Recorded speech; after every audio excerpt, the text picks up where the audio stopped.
우리가 은행에 정기예금이 얼마까지 있어야 기초연금을 받을 수 있을까요? 4월에 잘 나오던 연금이 탈락된 분들이 꽤 많으십니다. 그래서 저희 채널에도 많이 문의를 하시는데요. 이것 때문에 탈락하신 분들이 생각보다 많습니다. 정기예금 1억, 3억, 5억 아무 생각 없이 은행에 넣었다가는 큰일 납니다. 오늘 이 내용 궁금하신 분들은 영상 끝까지 시청하시면 반드시 도움이 되실 겁니다. 그러면 바로 시작하겠습니다. 먼저 기초연금에 탈락하는 이유는 대부분 소득기준입니다. 재산기준과 소득기준을 합산해서 기초연금을 받을 수 있는 대상을 선정하기 때문에 기초연금 받는 산식이 되는 금융자산 기준금액 계산 방법을 자세히 알고 계셔야 하는데요. 먼저 아시다시피 기초연금은 만 65세 이상인 사람이 가구의 소득인정액이 선정기준액 이하인 분들이 받을 수 있는 제도를 말하죠. 소득인정액이란 월 소득평가액과 재산의 월 소득환산액을 합산한 금액을 말하는데요. 2024년 선정기준액은 소득수준과 물가상승률 등을 고려해서 매년 1월에 선정기준액을 정하게 되는데 단독가구 213만원, 부부가구 340만 8천원입니다. 그렇다면 기준연금액 최대 수령액은 얼마일까요? 단독가구 33만 4천원, 부부가구 53만 4,400원으로 결코 작은 돈은 아닙니다. 그러나 이 금액은 계속 보장되는 것이 아니며 여러분의 재산이 늘었거나 금융재산이 늘면 탈락하게 되는데요. 예를 들어 내가 살던 집을 팔고 매매대금 3억 5천을 받아서 아무 생각 없이 정기예금에 넣어 놓을 경우 갑자기 탈락할 수도 있는 것입니다. 왜 탈락할 수 있는지 자세히 알려드리겠습니다. 기초연금을 받기 위해서 금융재산이 얼마까지 있어야 하는지 많은 분들이 궁금해하는데요. 기초연금 수급자를 선정하는데 금융재산만 가지고 정하는 것은 아닙니다. 그래서 딱 잘라 정기예금이 얼마 있으면 받을 수 있다 이렇게 말할 수 없는 부분은 있지만 다른 재산이 없다고 가정할 경우를 생각해서 한번 계산해 보겠습니다. 기초연금 수급 자격을 알아보기 위해서는 가장 먼저 소득인정액이 얼마인지 확인해야 합니다. 소득인정액을 계산하는 방법은 현재 월 소득과 재산 및 부채를 소득으로 환산 후 합산한 금액인데요. 그렇다면 금융자산이 기초연금 대상자를 선정할 때 선정기준액을 정하는데 과연 어떻게 반영이 될까요? 금융자산은 소득평가액과 재산소득 환산액 계산 시에 각각 적용이 됩니다. 그래서 산식이 이렇게 나오는데요. 금융자산에 대한 소득인정액은 바로 이렇게 계산이 됩니다. 소득평가액 계산은 월 이자소득, 그러니까 예를 들어서 연간 이자 수령액이 있죠. 만약 1억을 정기예금 한다면 1억에 대한 정기예금 이자를 5%로 계산했을 때 500만 원이 되는 것입니다.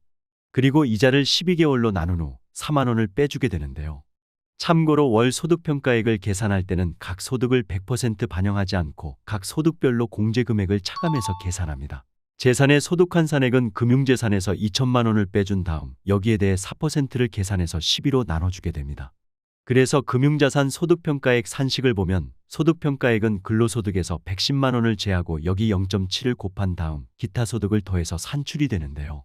금융소득은 기타소득 중에서 재산소득에 해당이 됩니다. 재산소득은 이자소득과 연금소득을 말하는데요.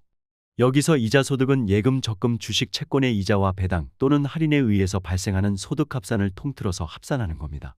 기타소득에는 사업소득과 재산소득이 있는데 사업소득은 기타소득과 임대소득의 합이고 재산소득은 이자소득과 연금소득의 합입니다. 금융재산 계산 방법은 이렇게 요구불예금, 저축성예금, 주식, 수익증권, 채권, 어음, 수표 등이 있는데요. 저축성예금은 잔액 기준으로 평가를 하게 되어 있습니다.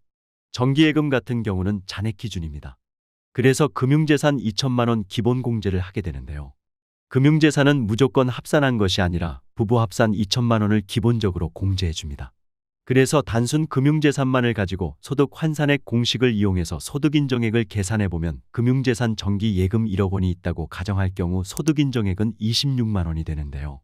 금융재산 1억 원 정기예금 기준으로 1억 원에서 2천만 원을 공제하고 나머지 8천만 원에 대한 소득환산율 4%를 곱하여 12를 나눠줄 경우 26만 원이 됩니다. 따라서 소득인정액은 26만 원이 되는 것입니다. 그런데 돈을 은행에 넣어두면 원금만 있는 것이 아니라 이자도 붙겠죠. 그래서 이 이자소득에 대한 계산도 포함시켜야 합니다.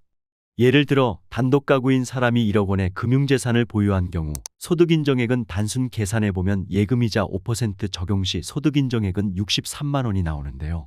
따라서 재산 없이 금융재산만 있다고 가정하면 기초연금 수령 대상자가 될 수 있습니다.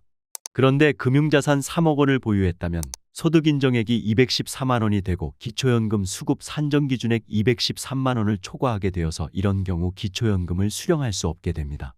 이 부분 반드시 염두에 두셔야겠습니다. 정리한 표를 보시면 재산소득액이 금융재산 1억 원이 있을 경우 26만 원으로 환산이 되고 월 이자 소득은 37만 원이기 때문에 63만 원이 됩니다. 소득 인정액은 63만 원이라서 기초연금을 받을 수 있는 반면에 금융재산에 3억 원이 있는 경우에는 재산소득 환산액이 93만 원이 되고 월 이자 소득은 121만 원이 되어서 소득 인정액 합산액이 214만 원이기 때문에 단독 가구의 경우 탈락할 가능성이 크고 부부가구의 경우에는 받을 수 있을 것으로 예상됩니다. 이런 결과값으로 은행에 정기예금 1억 원을 예금했을 경우 괜히 은행이자 조금 받으려고 하다가 자칫 잘못하면 다른 자산이 있을 경우에는 탈락할 수 있는 것입니다. 다른 자산이 아무것도 없다고 가정하면 금융재산 1억까지는 기초연금을 받을 수가 있습니다. 반면 3억의 경우에는 앞서 계산한 바와 같이 다른 재산이 없다 하더라도 탈락할 수가 있는데요.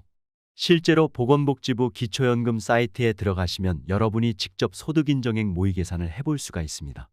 그러면 정기예금 3억이 있으면 정말 기초연금에 탈락할지 제가 소득인정액 모의 계산을 한번 해보겠습니다. 보시다시피 귀하가 입력하신 자료를 기초로 계산한 소득인정액은 214만 원이며 지원 대상이 아닌 걸로 예상된다는 결과가 나옵니다. 그래서 노인 단독 가구일 경우 정기예금 3억이 있다면 지원 대상이 아닐 가능성이 크다는 점 참고하시면 좋겠습니다. 그렇다면 정기예금 1억이 있으면 기초연금 받을 수 있을까요? 마찬가지로 다른 재산이 없을 경우를 가정해서 계산을 해보겠습니다. 이럴 경우에는 소득인정액이 64만 원이며 단독 가구일 경우 213만 원 이하로 수급 대상자로 선정될 가능성이 있다는 결과가 나옵니다. 금융재산은 실제 자산조사 시에는 금융기관으로부터 정보 시스템을 통해 제공되는 금융정보 등 조회 결과를 바탕으로 연 2회 산정하게 된다는 점 참고하시기 바랍니다. 이렇게 개인마다 상황이 다르고 또 다른 소득이 있을 수 있기 때문에 단순히 정기예금 1억이나 3억을 가지고는 모두 판단할 수 없지만 다른 소득이 전혀 없다는 가정하에 정기예금 1억 정도는 있어도 단독 가구의 경우 기초연금을 받을 가능성이 크다는 점은 참고하시길 바랍니다. 우리는 노후에 정기예금이 갑자기 생길 수가 있습니다.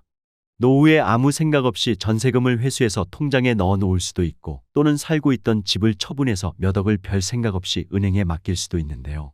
만약 이런 내용을 모르고 계신 분들이라면 내가 잘 받고 있던 기초연금의 변동이 생길 수 있어 탈락할 수도 있다는 점 꼭 기억하시면 좋겠습니다. 오늘 여러분들과 함께한 기초연금 계산은 다른 소득이 없이 오로지 통장에 현금만 있다는 가정하에 이루어졌다는 점을 다시 한번 말씀드리며 영상을 보신 모든 분들이 한 분도 빠짐없이 기초연금을 받을 수 있기를 시니어정보쇼가 응원하겠습니다. 오늘 내용 도움이 되셨나요? 도움이 되셨다면 주변 지인분들께도 오늘 영상 많이 공유해 주시고요. 저는 다음 시간에 시니어분들께 더욱더 도움되는 정보로 다시 찾아오겠습니다. 오늘도 끝까지 시청해 주셔서 감사합니다.